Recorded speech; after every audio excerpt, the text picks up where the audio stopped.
এরকম অফুরন্ত নীল জলের ঢেউ।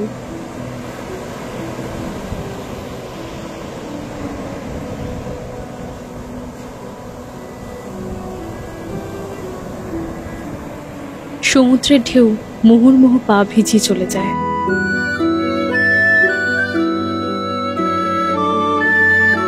মন খারাপের বিকেলটা এরকম সমুদ্রের সাথে কাটাতে চাই। আর রুমের ব্যালকনি তো আছেই, দেখতে থাকুন।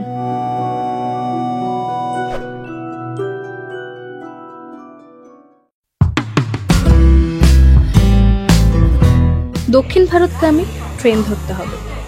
এই ট্রেন বেছেছি কারণ শুক্রবার অফিস করে ট্রেন ধরছি। আকাশবাণী থেকে এক বাসে হাওড়া, সেখান থেকে অন্য বাসে শালিমার স্টেশন। বর্তমানে প্রায় সমস্ত দক্ষিণ ভারতের ট্রেন এখান থেকেই ছাড়ে, ফলে সেই মতো প্ল্যান করব। এই চিত্র দিন দিন বাড়ছে, স্লিপার ক্লাসের বেহাল দশা।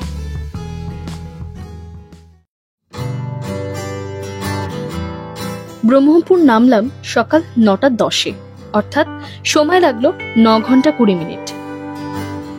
এক্সিট গেটটা খুব সুন্দর, এখনো পুরনো ছোঁয়া রয়েছে। গেটের বাইরে অনেক অটো ডাকাডাকি করবে, তবে আমরা আগে ব্রেকফাস্ট করব। এই দোকানটা খুব পরিষ্কার এবং হাইজিন মেনটেন করে দেখলাম। মশালা উপমা, পুরো প্লেটটা মাত্র 30 টাকা। এদের পরিবেশনাও খুব সুন্দর। সাথে নিয়েছি ইডলি, দাম কিন্তু বেশ কম মনে হয়েছে। এখান থেকে মিনিট 10 হেঁটে গিয়ে লোকাল বাস ধরব। সবচেয়ে সস্তায় যাওয়ার এটাই উপায়। এই বাস স্ট্যান্ডের লোকেশন আমি ডেসক্রিপশনে দিয়ে রাখছি।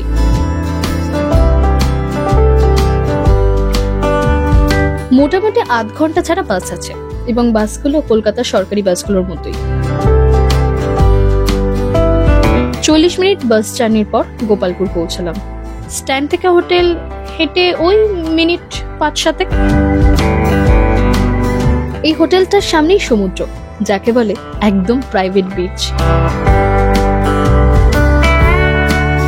ডান দিকের রুম নিলে এই ভিউটা পাওয়া যাবে। আর এটা আমাদের রুম।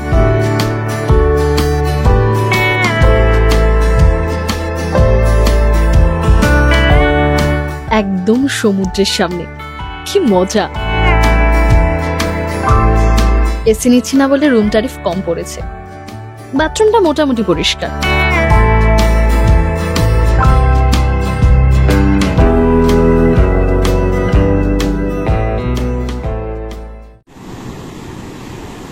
কি এরকম একটা উত্তাল সমুদ্রই চেয়েছিলেন তো? আমরাও এসেছি শুধু নিখাত সমুদ্রকে উপভোগ করব বলে। কোনো সাইট সিইং এর দৌড়াদৌড়ি না, অনলি সমুদ্রের সাথে সময় কাটাতে চাই।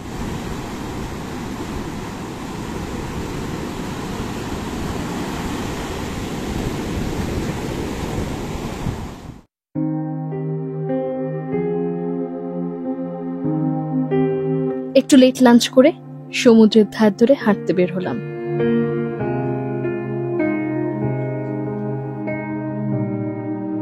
বেলা পড়ে আসছে। আমারও মনটা অদ্ভুত শান্ত আর স্মৃতি বিজড়িত হয়ে উঠেছে যেন।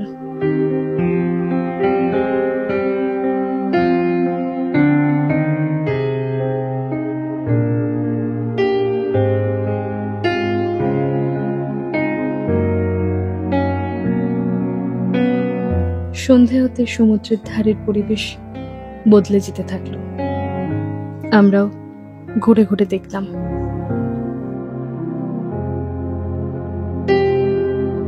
এই জিনিস আমি আগেও খেয়েছি, তবে সেটা দক্ষিণ ভারতের একটা সমুদ্রের ধারে। আপনারা বলুন তো এটা কি জিনিস? সাথে আছে রাবড়ি এবং দই, দাম মাত্র 20 টাকা।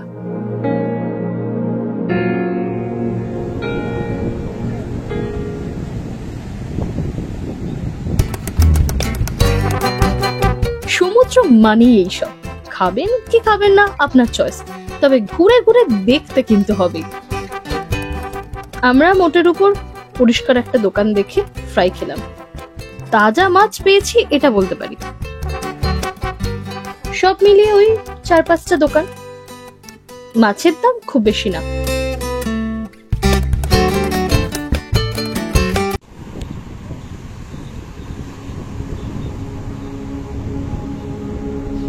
অনেক রাত পর্যন্ত সমুদ্রের দিকে তাকিয়ে বসে থাকলাম।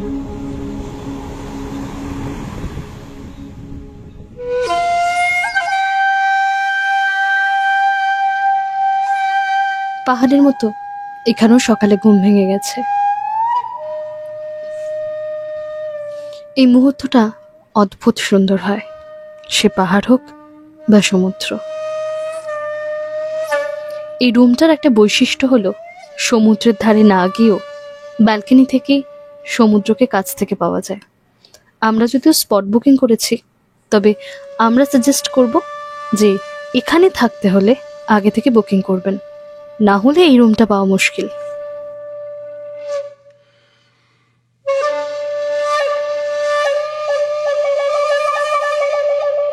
অফ সিজন বলে টুরিস্ট একদম নেই, ফাঁকা বিচ।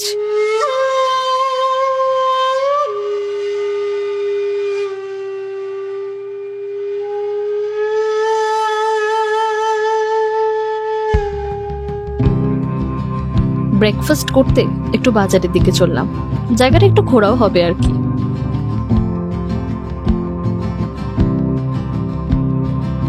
এদিকের হোটেলে সমুদ্রের ভিউ নেই, ফলে ট্যারিফ অনেক কম।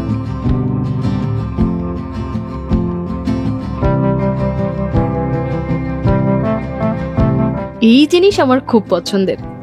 এখানে চাট তৈরিটা আমাদের শহরের মতোই প্রায়।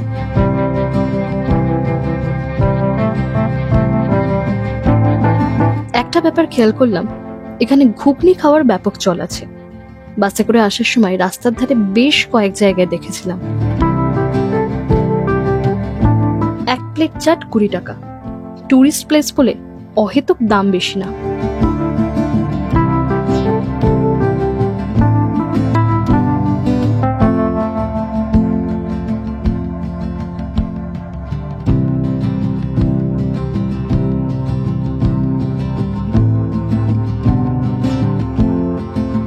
সমুদ্রের জলের কালারটা লক্ষ্য করুন একবার। উড়িষ্যার ট্যুরিজম বেশ উন্নত। যে কটা জায়গায় ঘুরেছি আধুনিক ব্যবস্থাপনা চোখে পড়েছে। এই জায়গাটা পরিষ্কার পরিচ্ছন্ন।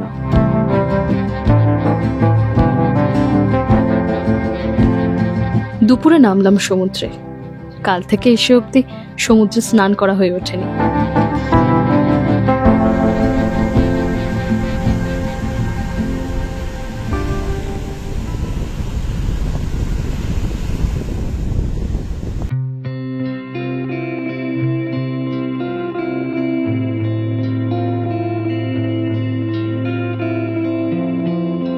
এই সি বিচ ট্যুর আপনাদের কেমন লাগছে জানাবেন না? আপনাদের মতামত তো জরুরি আমাদের কাছে। এছাড়াও আমাদের একটা সি বিচ স্পেশাল প্লেলিস্ট আছে, আই বাটনে দিয়ে রাখছি, সময় সুযোগ করে দেখে ফেলতে পারেন।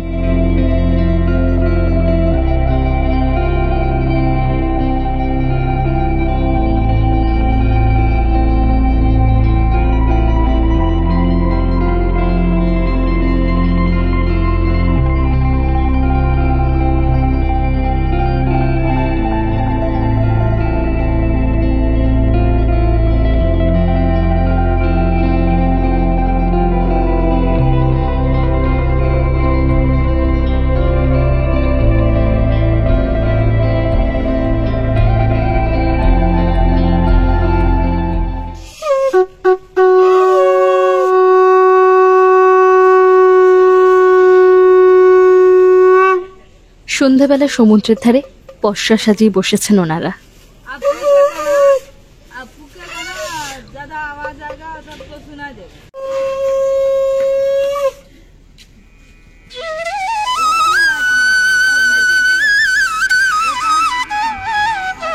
অন্যান্য বড় সি বিচগুলোর মতো ভিড় নেই, মেলার মতো প্রচুর পসরাও নেই, একটা ছিমছাম পরিবেশ।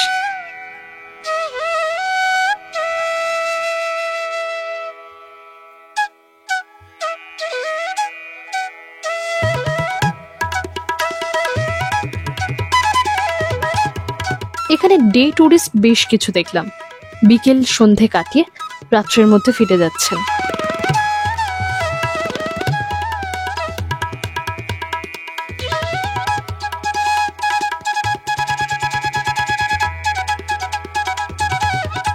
লাইট হাউসে অবশ্যই উঠবেন, মেইনটেনেন্সের জন্য বন্ধ থাকায় আমাদের ঘোরা হলো না। এখানে একটা ব্যাপার লক্ষ্য করলাম, সমুদ্রের ধারে বসার ব্যবস্থাও আছে। অফ সিজন বলেই হয়তো লোকজন নেই, হাতে গোনা কয়েকটা টুরিস্ট আছে মাত্র।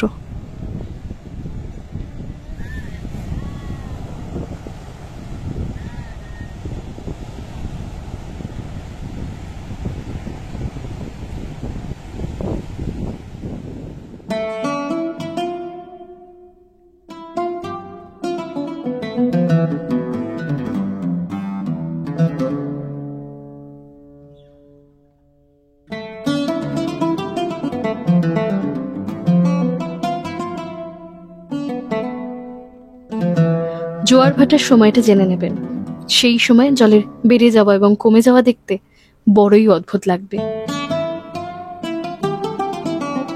গোপালপুরে বেশ কয়েকটা সি ফেসিং হোটেল রয়েছে, আমি ফোন নাম্বার স্ক্রিনে দিয়ে দিলাম।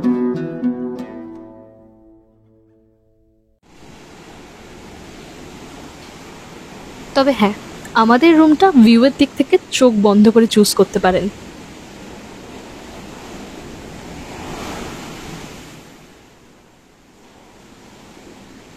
উড়িষ্যার অনেকগুলো ভালো সি বিচ আছে, আমরা এখানে এসেছি বাজেট প্ল্যান হিসেবে।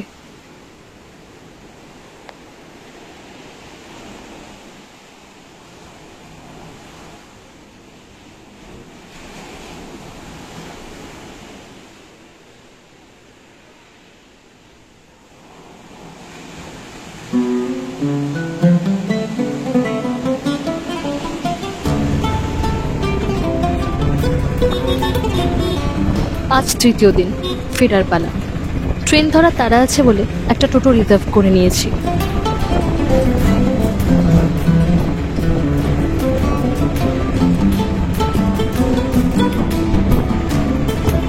এদিকে রাস্তা বেশ ভালো, অটোয় নিয়েছে 300 টাকা।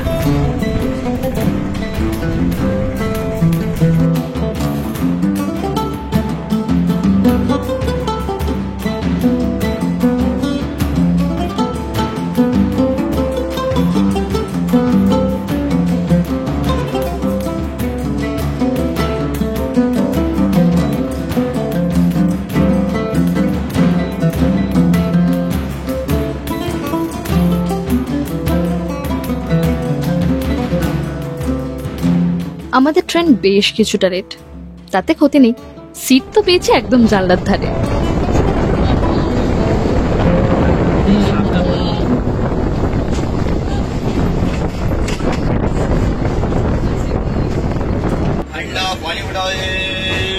ট্রেনের এই জার্নিটা আমার খুব প্রিয়, কোথাও গেলে তাই সবার আগে ট্রেন প্রেফার করি, আর বাজেট ট্রাভেলের ক্ষেত্রে ট্রেনই কিন্তু বেস্ট। খড়গপুর পৌঁছালাম। সাউথ ইস্টার্ন লাইনের সমস্ত ট্রেন এই স্টেশন থ্রুই পাস করে। অনেক সময় ট্রেনের রিজার্ভেশন পাওয়া যায় না বলে খড়গপুর থেকে টিকিট কাটা যায়। এখান থেকে হাওড়ার অনেক ট্রেন আছে।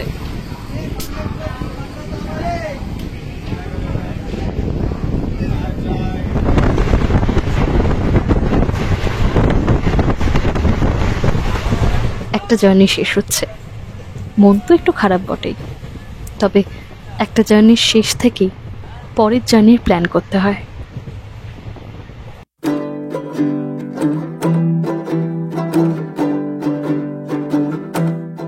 এটা উড়িষ্যারই একটা সি বিচ, যারা পুরনো দর্শক তারা নিশ্চয়ই দেখেছেন। বাজেট প্ল্যান করলে অবশ্যই কাজে লাগবে ভিডিওটা। একদম অফবিট সি বিচ প্ল্যান করলে এখানে আসতে পারেন। আর এটা তো সকলের চেনা একটা সি বিচ, দীঘা থেকে মাত্র 8 ঘন্টা দূরত্বে। এখানে একটা দুটো দিন কাটিয়ে আসতেই পারেন। তাহলে দেরি করছেন কেন, দেখে ফেলুন ভিডিওটা।